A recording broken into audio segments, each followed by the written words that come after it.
This is Radar from the Radar Entertainment Blog coming at you with another edition of Movie Reviews Observations number 189. Last week, when a very highly acclaimed movie like Oppenheimer is my fourth best movie, it just seems like the universe wants to even it out because that's considered a good movie and it was the fourth best one that I think that I watched last week. It's going to give me a whole bunch of hooey this week. I have a huge pile of DVDs. And I just keep, just grabbing them depending on which friend's available. There's certain ones they want to watch, whatever. So I'm going to tell you that most of the movies I watched this week, which was pretty much an even mix of comedy and dramas, so it was half and half for the most part, 3 and 4. It was not a great week for watching movies. First movie I watched was Paint, which obviously starred Owen Wilson. It stars Wendy McLennan-Covey of the Goldberg franchise, Michaela Watkins, formerly of SNL, and the Unicorn sitcom, and of course, Stephen Root. And instead of it being about Bob Ross, the artist, they made up a guy named Carl Nagel, who's considered Vermont's #1 television painter. And instead of it being when he starts his career, in the middle of his career, it's like towards the end when they're fading him out, and they were just totally just making fun of Bob Ross and how he was like they said he's self-absorbed, womanizer. Every woman on the staff slept with him, and then they introduced a new woman who grew up loving him, and she had her own painting, and then she started sleeping with the women on the cast, and I was just like, okay, stupid. And Stephen Root runs the local PBS station over there, and the movie is him just coming to terms that he's not as famous and important, and love is more important. It was just, I sit through so many movies, and I know they're bad, so for the first 15, 20, 30 minutes of the movie, I'm like, yeah, this movie's stupid. I'm so glad it's 90-something minutes. The only good thing was they had a few good classic rock songs throughout the movie, so that wasn't bad. I just thought it was stupid. And you're like, who's the woman that kind of replaced them? Oh, it's the woman who played Hawkgirl on the first couple seasons of Legends of Tomorrow. And I was just like, eh.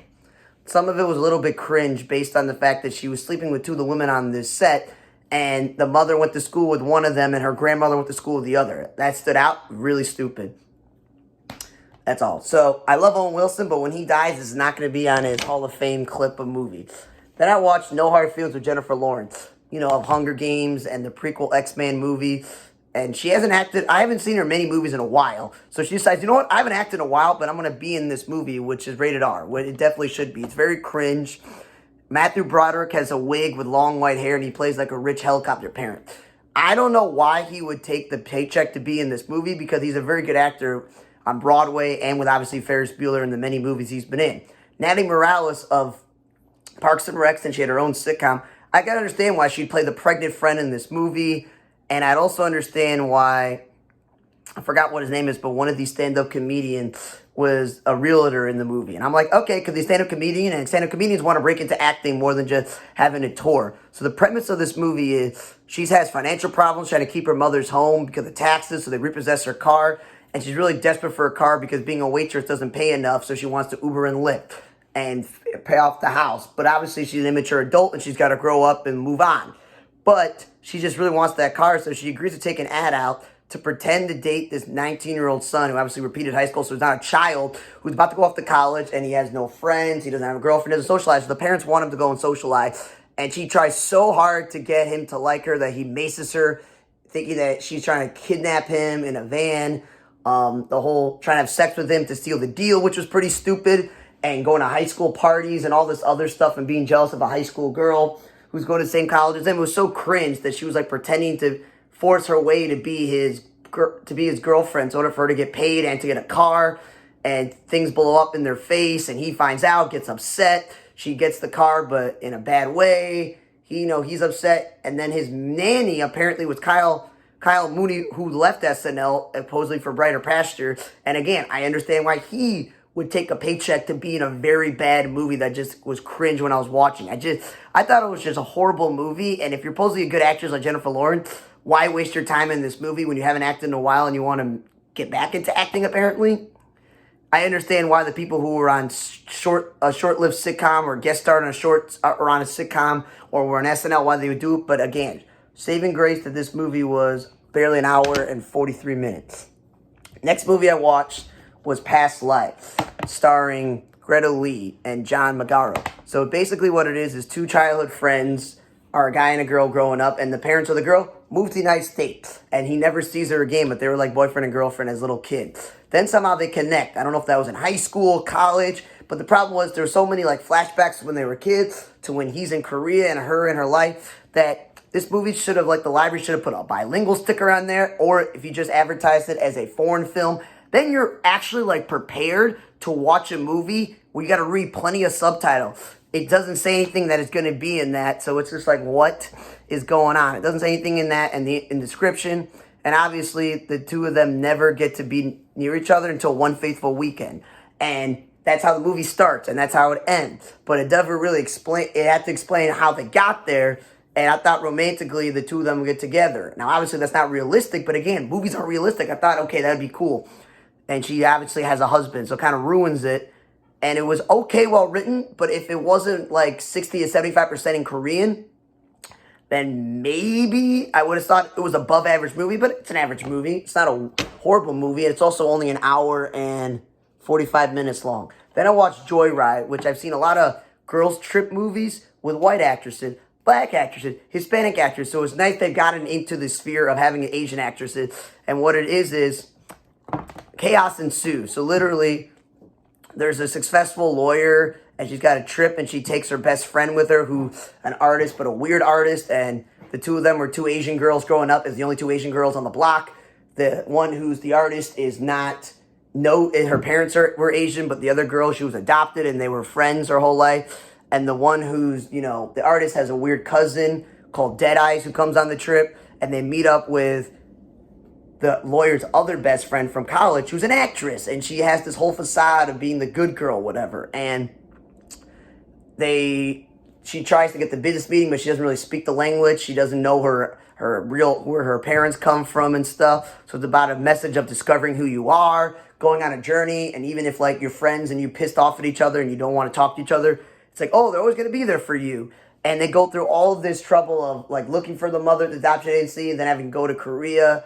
And then they pretend to be K-pop stars, and they visit, like, the other girl's family, and Daniel Day Kim is in this movie, and he's a very talented actor. He's been in action movies and medical drama, so he was one of the more, you know, positive things about the movie, and Baron Davis was in the movie, but it's like Baron Davis played in a league in China, or whatever it is, or Korea, or whatever, and it's like, Baron Davis was a fine NBA player. He was one of my favorites. But he's in his 40s. He hasn't played in the NBA or any basketball in a while. He's gone into acting because, you know, you got to pivot at a certain point in your life because an athlete thing. So basically with having Daniel Day Kim and Baron Davis, it kind of made the movie better. But there were some weird sex scenes and some other stuff. And the college friend having a tattoo on her, you know what, down below. Really, really stupid. And her boyfriend drama, who's an actor.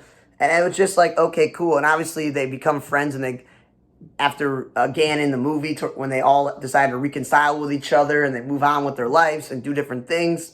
So it wasn't bad. It was also only 95 minutes with credits. So based on what I watched, I was like, you know what? This so far was the best movie that I watched up until this point. Then I watched the movie Biosphere. And I'm going to be really honest with you. I'm a huge Mark Duplass fan because he was my favorite character in the league. And he's been in scattered movies. But then he and his brother Jay, who's also been in movies and TV shows, decided they're going to venture into making movies together and making shows. And I feel like they have that capital only because of Mark being on the lead. Because the two of them, were like, yeah, let's go. They're the Coen brothers. We want to really make their movie. And Sterling K. Brown, we all know from Black Panther, People versus OJ, and obviously This Is Us. And he's been in plenty of other movies and TV shows, and he's a very good actor. So it's an interesting plot. It's 107 minutes, so an hour and 47 minutes. And it's basically Duplass is the president, and his friend Sterling K. Brown is like the scientist who was an advisor on his campaign. He built this biosphere because the world war ended, and they all lived in there. And they have a garden, and they have everything they could possibly need, and they have a fish tank, so they have fish to eat. But something happens when the fish pond supply starts dying out, and they're like, I don't know what to do. So that's how the movie starts, with them trying out how they're going to do it with the fish remaining. And then there's some scientific thing about how one of the fish became a female, so they're able to populate. Then I was like, well, okay, cool. This movie's about them surviving and whatnot. Then they made it where Mark Duplass' character is becoming a woman and starts getting women parts. And then I fell asleep because I was really tired. And then I went back to rewatch it later, and I was like, I could have missed it because it was a whole let's repopulate the earth. And there was a quote-unquote, like, masturbation scene that turned into a sex scene and them kissing. And I was like, you know what? if you took that element out because it's supposed to be as a drama or a science fiction movie and not a comedy, that was like ruined it for me. I'm like, you know what? This interesting plot has gone completely off the rails and is really disgusting and stupid. And then like after that scene, there wasn't that much going on. She was like pregnant and then something happened to the biosphere and they're trying to save it. And there was a green light outside and then the movie just ends. And I'm like, okay, thanks for wasting my time and also ruining what could be a clever movie. Then I watch What's Love Got to Do with It? You know, it's nothing to do with the song. But it's an interesting idea where this Lily James woman is a documentary maker and dating app addict where she wants to make a movie of her next door neighbor who's a Indian Pakistani descent, like from the Middle East, is played by Shazar Latif. He's a pretty good actor, and she starts to film the whole process of him going on matchmaking and the process and the arrangements, and it's been a lot different back in the day where like your parents forced you in that culture to get married to this person. No, you can talk to them on the phone, you can text, you can Skype or Zoom with them.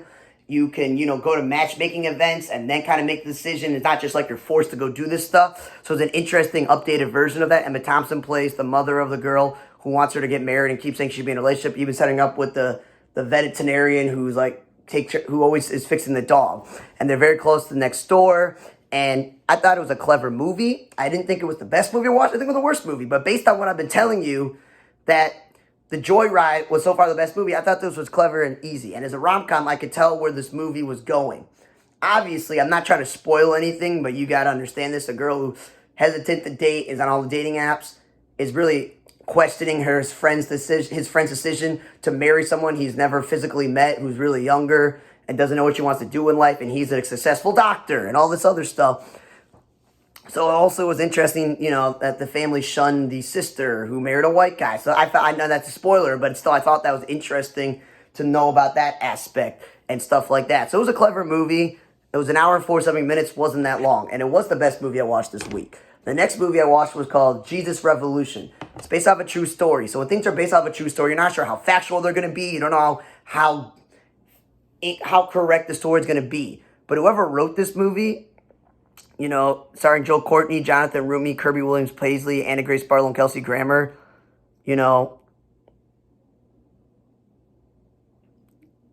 I just want to say whoever specifically wrote this movie, because it's John Gunn and Joe Irwin, you did a good job because you introduced the young guy who's in the military, who falls for a girl and gets in the hippie movement and then gets involved in the church movement. Then you have Kelsey Grammer as the failing pastor in a church, and they're trying to grow it. Then you have the dude who looks like Jesus who brings who looks like Jesus, and he's a hippie dippy, and he's bringing the message out to the young people, and it was called the Jesus Revolution because of the whole movement and stuff.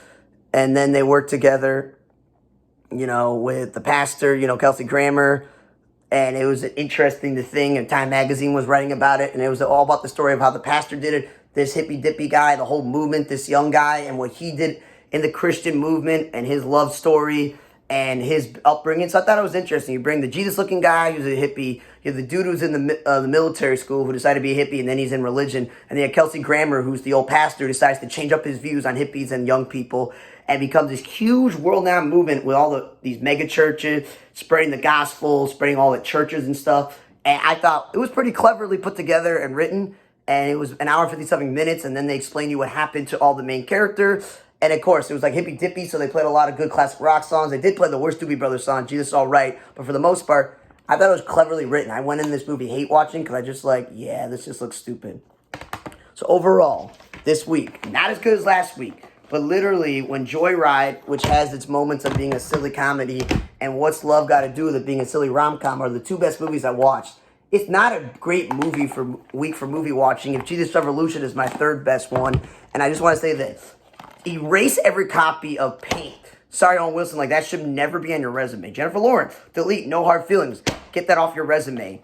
And Mark Duplass, you and your brother continue to make me movie, but a really good actor like Sterling K. Brown in drama, please erase this from your IMDb page. Never be in it. And then Past Lives, I said, I was prepared for the subtitles. It would have been better. Thank you again for listening to this edition of Movie Revelation number 189. For On the Radar Table Blog, I'm Radar. See you guys next time.